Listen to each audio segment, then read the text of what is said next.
Hello, it's Grandma again. Are you ready for Grandma's story time? I've got my story bag. Remember, it's my bag with purple circles and golden elephants and blue circles with golden elephants and red circles. And it's my story bag where Peter lives. Come out, Peter. What are you doing down there? Back to front? Come on out. Are you busy eating? Say hello. Hello, everybody. What were you eating? A jam tart. Like the one Molly found in the garden. Was it lemon tart? Was it raspberry tart? Oh, I like raspberries too. Oh, you wish you could give one to everybody. I wish you could give one to everybody too. Okay, come on, let's get out the book. Oops. Eden Blyton, The Wishing Chair Again. What chapter are we up to, Chinky? Lots of counting now. Ready? 1, 2, 3, 4, 5, 6, 7, 8, 9, 10, 11, 12, 13, 14, 15, 16. We're up to chapter 16. Say goodbye to Peter. Back in your bag, Peter. And put on your glasses, Grandma. Where are they? Here they are. And let's begin. Chapter 16. An afternoon with Cousin Pipkin. Pipkin took them to see the biscuit tree. This was really marvellous. It had buds that opened out onto brown biscuits, chocolate ones, and there they hung on the tree, looking most delicious. Pick as many as you like, said Pipkin generously. It goes on flowering for months. Aren't you lucky to have a chocolate biscuit tree, said Mollie, picking 2 or 3 biscuits and eating them. Well, it's not so good when the sun is really hot, said Pipkin. The chocolate melts. You know, it was most annoying the other afternoon. It was very hot, and I sat down under my biscuit tree for shade, and I fell asleep. And the sun melted all the chocolate on the biscuits, and it dripped all over me from top to bottom. I was a sight when I got up. Everybody laughed. They ate a lot of the biscuits, and then Mollie remembered something else. You said in your letter to Chinky that you had a jelly plant, said Mollie. Could we see that too, please? Pipkin led the way around to his front door.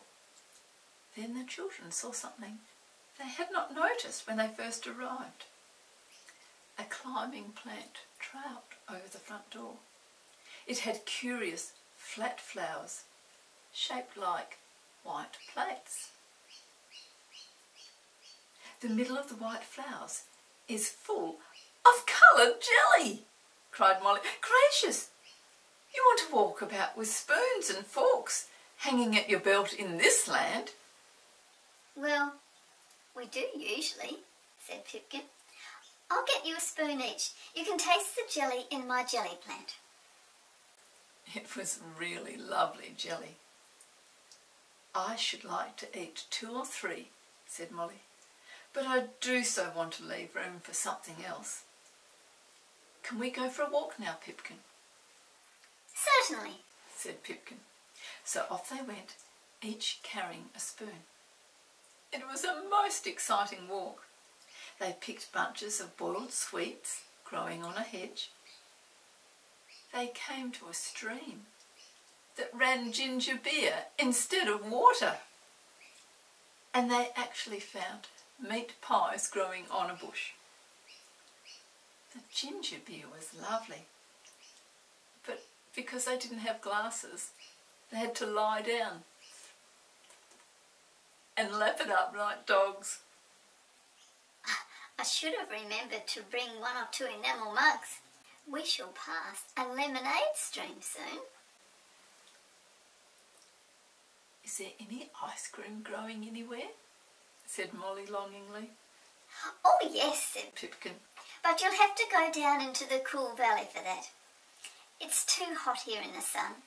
It melts as soon as it comes into flower. Where's the valley? Said Mollie. Oh, down there. I'm going there then. Mollie found a sturdy stem plant with flat green leaves, in the middle of which grew pink, brown or yellow buds, shaped like cornets. Ice creams, said Mollie, and she picked one. Oh, this is a vanilla one. I shall pick a pink flower next, and that will be strawberry. And I've got a chocolate ice, said Peter.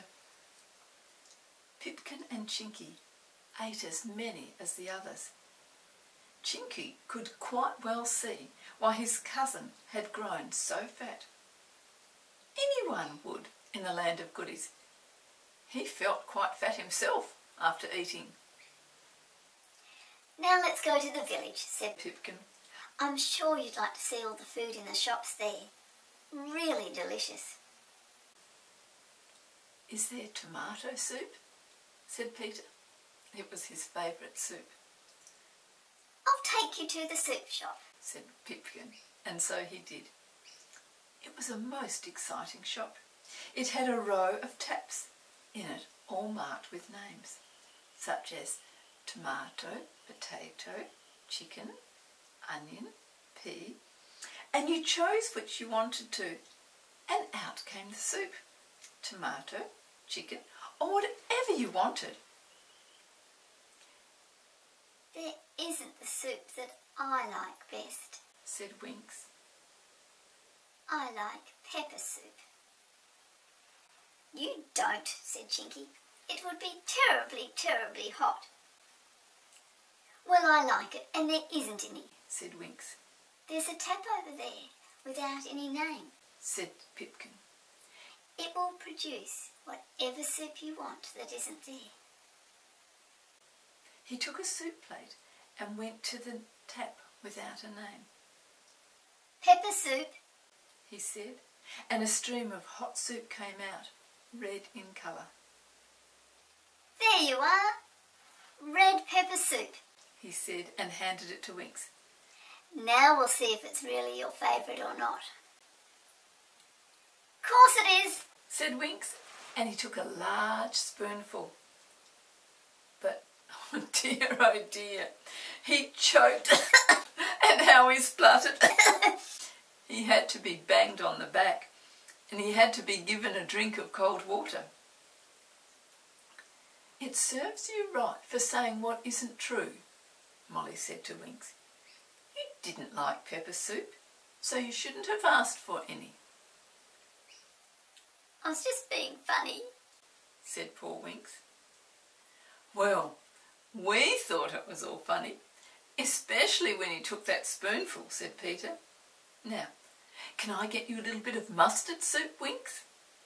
But Winks had had enough of soup. Let's leave this soup shop, he said.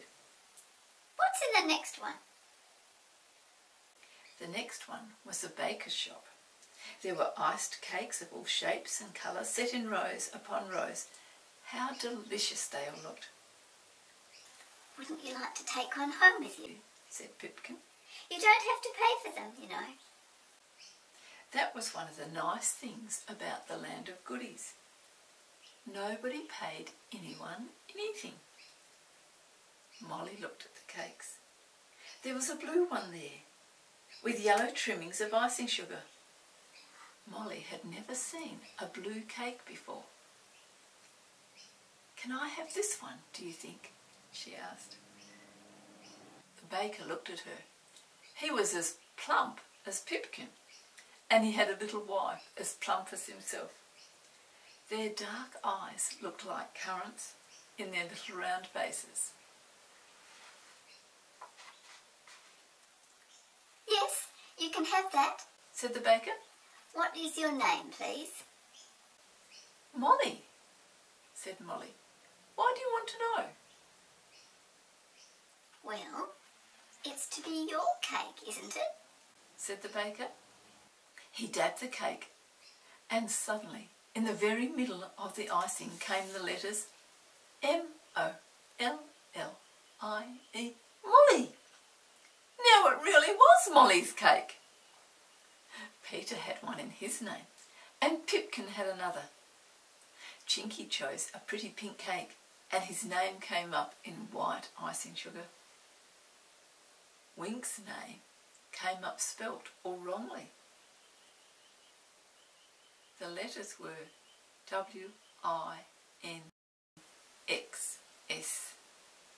and Peter pointed out that it was not the right way to spell his name. Winks hadn't noticed. He was a very bad speller. But Peter noticed it, and Winks chose another cake, and his name appeared on it spelled correctly. It was all very queer indeed.